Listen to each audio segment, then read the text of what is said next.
Yesterday, we stopped right here at this spot. Does everybody have this up on their computers? This is where we were. And we put in everything. We did our formulas. Jennifer went home. Got them all figured out, right, Jen? And we decided, great. Now, we've done some amazing math, some amazing formulas in here, but the problem is it still looks like junk. So today we're going to learn how to format this and do some cool conditional formatting is another thing. The first thing we want to do is realize that just like in Word, we can change the theme of a worksheet, of a workbook.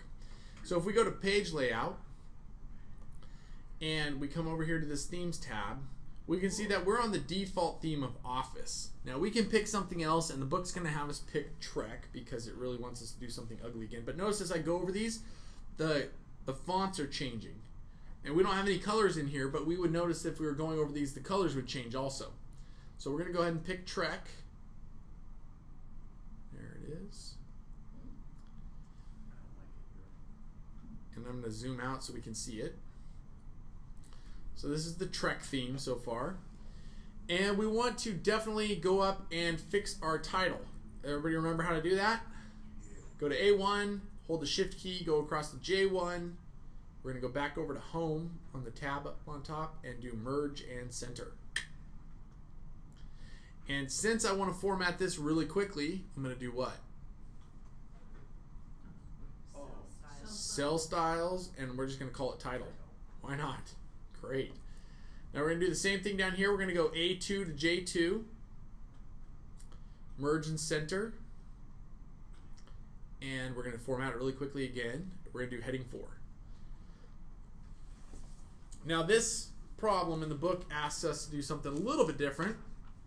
It wants us to fill in the cells with some color. So I'm going to hold the Shift key down and grab those two right here. The original cell that you start in when you're selecting is always going to be white, but we can see by the black box that we've selected all this. When we want to paint the paper, what are we going to do? You guys remember from Word? Dump the paint. That's right. We're gonna pick some wonderful nasty color like this one right here, orange accent one. I know it's horrible. You know, I gotta change that. I can't take it. It's got to be a little bit lighter. Let's go with that one, just a little bit. What's that? It's just something orange and nasty. And we also want to put that. We want to put a box around it. So we haven't done anything about borders yet. We're gonna hold the Shift key down, highlight it again. And then over here in the font section, we have this little box right here that if we drop it down, we have borders. If we've highlighted a certain area, we can just do a thick box border. And it doesn't look like anything happened, but as soon as we move away, we can notice that the borders around it, we can't see the one that's up here, but it does encase the whole thing. Now this is not in the book, what I'm about to tell you. This is a real world Excel trick. This is kind of ghetto Excel. But we don't want people to necessarily see our calculations. And so up here we've done this. We put these things in here in case we need to change it in the future. But we don't want people to see that when we print this thing out. So we have two options. First option, anybody got a guess? You can delete them, but if I delete them, uh-oh, everything changes. We don't want to do that. Can you change the name of the cell to that? Can you hide a cell? Ooh, Jen's like, can we hide it? That's actually the non-ghetto way to do it. We'd come over here to number 3, we'd right mouse click it, and we'd say hide. And notice it disappears. We don't have a 3 anymore. We have a 2 and a 4. So it's still there. If we highlight these two and we right mouse click it, we can go down to unhide and it pops back out. So that's one way to do it. So we can just tuck it away and it won't ever show up. Wait, hide was in where? Hide is if you right mouse click. Oh, on the number. On the number, you got to go down to hide. Okay? Okay. But the next way that we could do it, this is the way I would say I normally do it. This is a little ghetto, but it's very, very tricky. And it's because it keeps it usable. You go up to your text color and you pick white. Ah, that's pretty good, huh? So we can see that it's still there, but when I get away, it looks just like a nice little space in between. That's pretty good, isn't it? It won't. Well, when we print it, it's not going to print white. So it's just going to show up normal. So if we had a background on there, yeah, it'll show up. But if you've got a white space, that's my little trick. So I like that because then you can still go up here, and if you need to change this, we can see in our formula bar that the number's still there. We can just change it. We just don't see it when we print it. It's pretty nice, huh?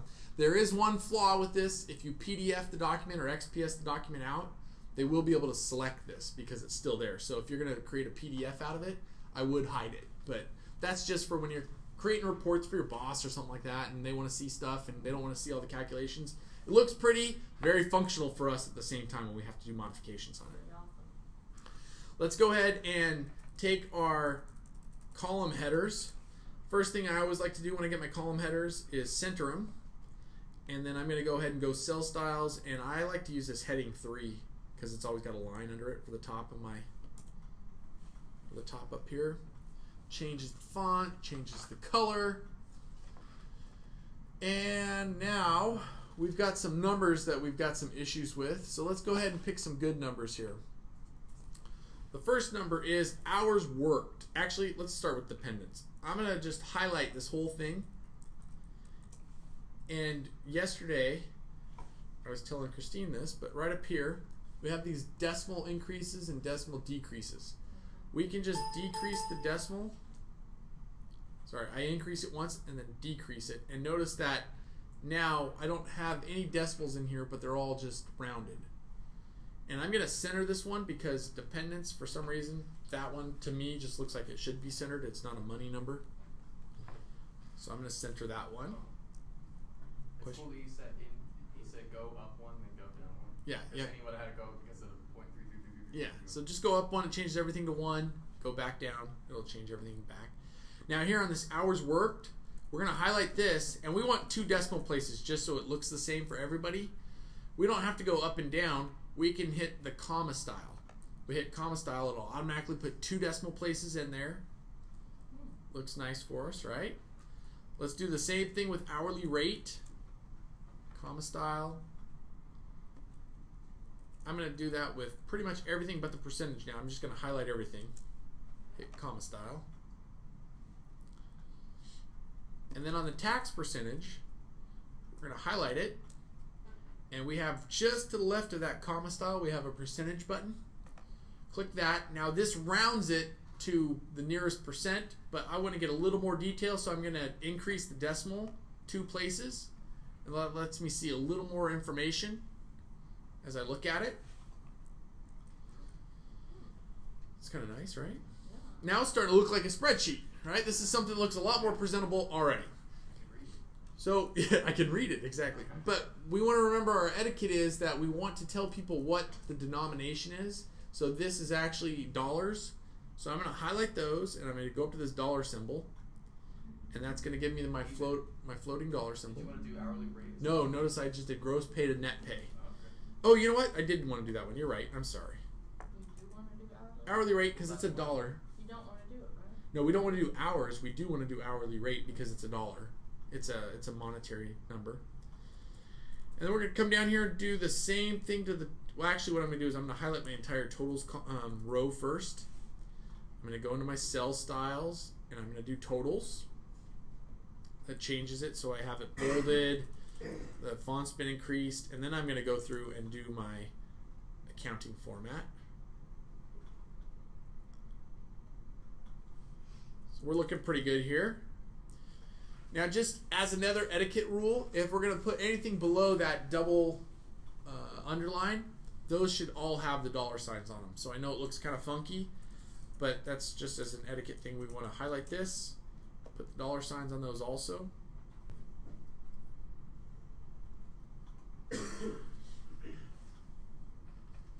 Good. So we've done all those. We've done the percentage style. I do want to show you, just as an informational thing, I'm going to highlight this middle section. You guys can do this or not if you don't want. I'm just showing you this. But up here in this number section, right up here, down to the bottom right, we have these little secret buttons that nobody tells us about. And I love this because when Microsoft introduced the ribbon, which is what we call this thing up at the top, it made a lot of people mad because we were used to a icon bar that they had done and we had been used to for years. And Microsoft said, listen, trust us, we've done a lot of testing and this is a more effective way of doing it. But still, it makes us mad because we learned on it. And so these little buttons are things that they give us every once in a while. If I click this button, it comes back to this is more like what we originally had in Microsoft Office. And it gives us a lot of controls that we wouldn't normally have. So in accounting, we can do that. If we were to do this as a general number, as a number, it gives us options down here. And in accounting, we don't use negative numbers, we use parentheses. So business students will learn that as we get in there. So we might want to use red negative numbers if something was a negative number, and instead of having a minus in front of it, it will have a parentheses. So we can set all those different things. I'm just going to hit cancel. But if I was to come in here to gross pay, or let's just say hourly rate, and I was to make it negative $17, notice that everything then gets a parentheses because that means it's a negative. So it does that automatically. So I'm going to undo that. Great. Oh, and down here, instead of using this one, I'm just going to teach you another little thing because it gets a little crazy if we have all the dollar signs to the left. We're going to use something called currency format. So this is called accounting format, and accounting format has a fixed dollar sign off to the left. The currency format has what's called a floating dollar sign. So if I come up here, I can drop this down and say I want to use currency, which means it's money. And as I click it, what happened to the dollar sign? Yeah, it comes over, and so it floats. It goes to wherever it needs to be. This makes it kind of clean up a little bit, and it doesn't look as monotonous. So we get a good view down there, but we still know that they're dollars. Great. Having done that, this is the part you guys want to pay attention to a lot for homework tonight. We're going to delve into something called conditional formatting. Now, conditional formatting means what by definition, if we were to break that down? Format something conditional. To format something based on a condition. There we go. Okay? Excuse me. So we can set rules. And I'm going to just start, I don't know what the book says, I'm going to make this one up here, but let's just say, for instance, we want to know everybody that works 70 hours or more over 2 weeks, because those are the people that are working too hard. So this is a bi-weekly payroll report, maybe somebody wants to know that. So I'm going to highlight my hours worked. So this is important. Whatever cells we want to set these conditions for, we want to select. So I'm going to highlight all of the hours worked, and I'm going to come up here to this little section called conditional formatting. I'm going to drop it down, and we're going to create what we call a new rule. We're going to make a new rule. And we're going to format cells only, we're going to do that, only that contain, so it's this one right here, a cell value, if the cell is, and I'm going to put in here, greater than or equal to, because we can pick any of these different conditions here. So if it's between, not between, something, I'm going to say greater than or equal to what? 70. And once again, you see this over here on the right? If I wanted to put this somewhere hidden on my worksheet, I want to be able to change that number, I could. I wouldn't have to come back in here. I can actually pick a cell that will reference greater than or equal to this cell. So I could change it to 60, and it would change all the conditional formatting, but we're going to just do it this way. Once I pick that, I've said I want to see everything that's greater than or equal to 70, and I need to set the format. Right now, there's no format being set. I'm going to click on that format. I'm actually going to bold the text, and I want to put a fill in there. And I'm going to pick something. The book says to use like another brown, but let's pick orange. I don't know. Something like that. I can't take it. I'm going to do blue. There we go. I just can't take it anymore. And in fact, if I'm going to do blue, what's probably going to look good is if I come over here and I change my color of my font to white. Okay, so I changed my font color to white. I've changed the background to blue. I click OK. Now look at what it shows me here. It shows me a preview. This preview says if any of these cells is greater than or equal to 70, I'm going to show it as a blue cell with white writing. When I click OK, look what I have here now. Wow. Automatically formats. So if I come up here, let's say Ben didn't do 80 hours, he did 60 hours. Uh-oh, it just went away because the cells formatted. If I go back to 80, it'll automatically turn blue and white. And then everything behind Well, yeah, and it's calculating out. Yeah, so you've got all your calculations happening, but now we can actually, as a business person, this is great because we can get a report, and once again, we can say, I want to know everybody that's got more than 80 hours or more than 70 hours worked. We produce this thing for them, and they can look at it without even having to calculate. This is a very visual thing again, just like a graph. Without having to sit there and like look at the numbers, we can say, oh, I got 4 people working over what they're supposed to be working. What the heck? And you know who to go talk to. Okay, so we've got that. Now, changing the widths on the column, how wide they are. Yesterday we learned about double clicking, right? We can also, if we wanted to change 3 of them at a time, I think we can highlight them all and double tap, and it did all 3 of them at the same time. Can you do all of them? You could if you highlighted them all. Isn't that good? I mean, that sometimes drives us crazy in Excel, right? Makes everything look good. Yes, it's I beautiful. was writing and I missed what you did. Well, I want to be amazed. once you missed it, you've missed it. I know. Good thing I have that Wow. undo. So look, you can come up here, and I'm going to select my 3 because I can see that these 3 are messed up. Okay. And I'm just going to double tap On the top right. on in between like B and C or A and B, and it automatically sets all of my columns to the right width that I've highlighted. That has been my favorite thing to learn so far. Isn't it though? It's In fun. Excel. I had no idea. It makes it That so one much just easier. Yeah, you always have to grab it and move it, and you're like, it'll just make it perfect.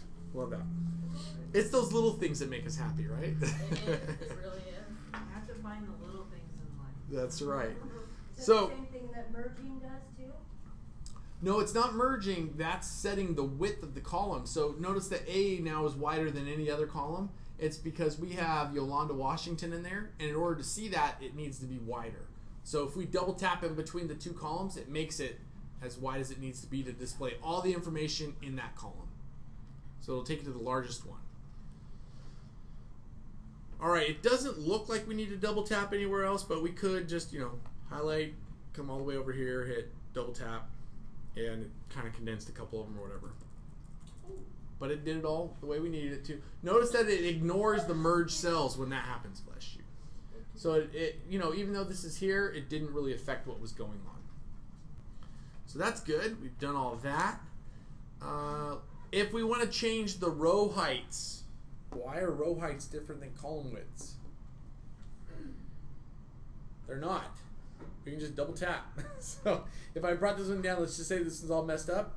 I can double tap. It automatically does the row height. So everything we just learned for column widths works for row heights also. I will do this a lot where I highlight all this stuff and I will grab it and just barely pull it out, and it makes the whole thing look better, because it's separated it. So if you highlight all the rows at the same time, Cameron. What I just noticed when I did I selected 3 to 17, and all my column or my row number 3, it brought out those hidden numbers. So I'm just gonna. You mean when you went like this, you can see it now? Yeah, only when it was selected. It's only when it's selected, because as soon as you let go of it, you won't be able to see it. Unless you change the color of the background.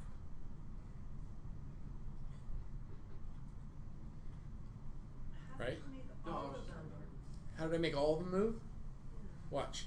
If you just highlight all the ones you want to change, so I grabbed from 5, I clicked on here, drug down to 17, and then I wait till I get my little expansion thing. I click it, and I can see that I'm at 15.75. I'm just going to expand to like 18, and everything that I have selected will now be at 18. So all of these row heights, if I click on it, 18. 18.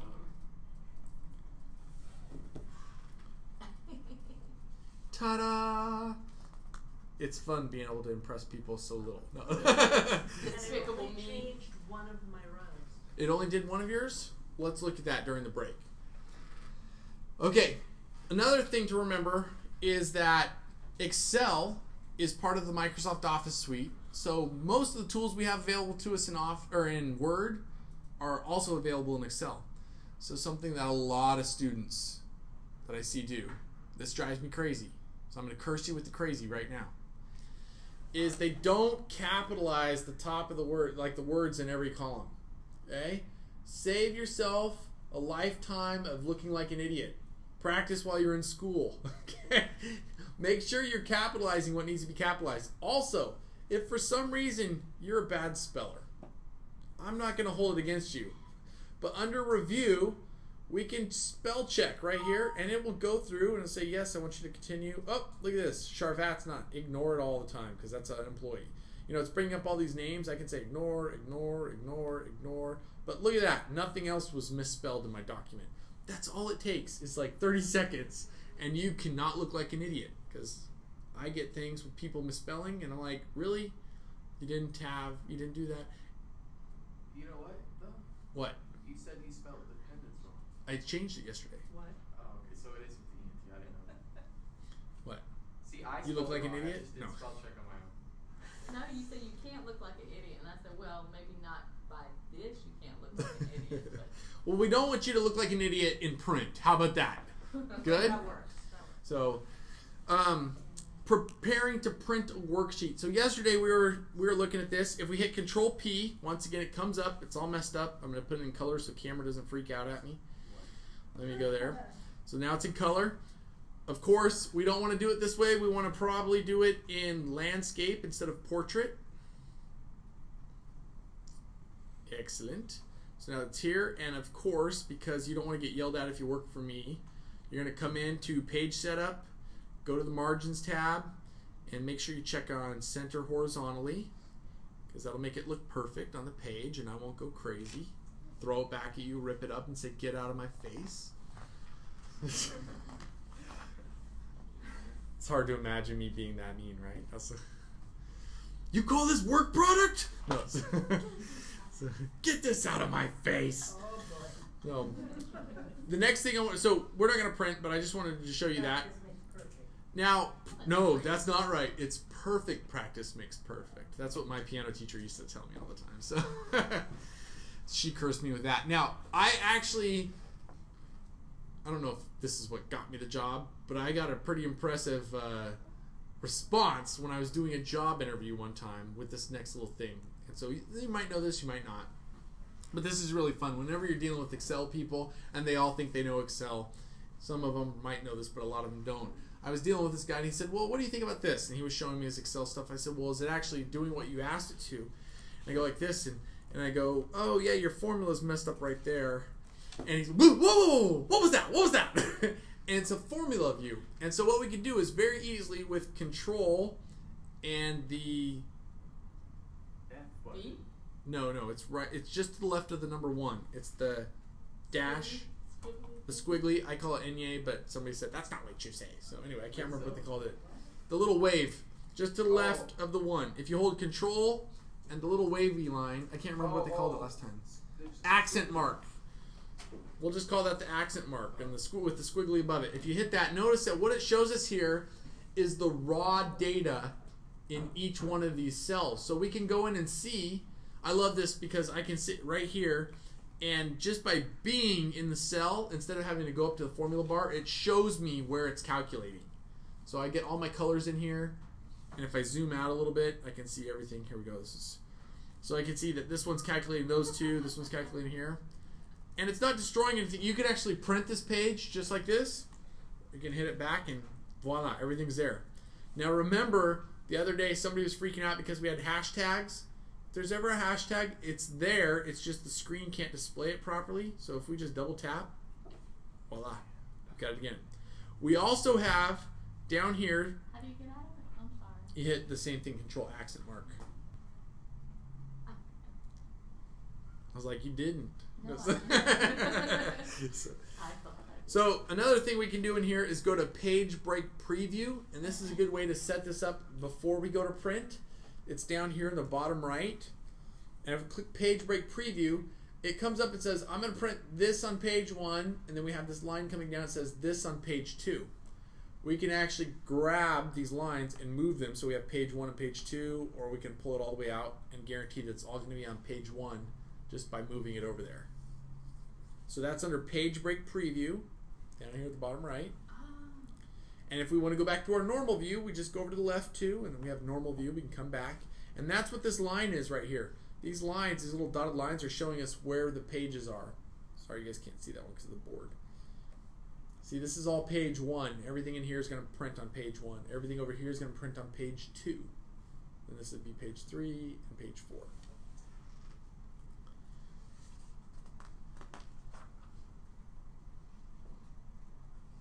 Any questions about that? Okay. Then we're done with that for chapter 2. I want to tell you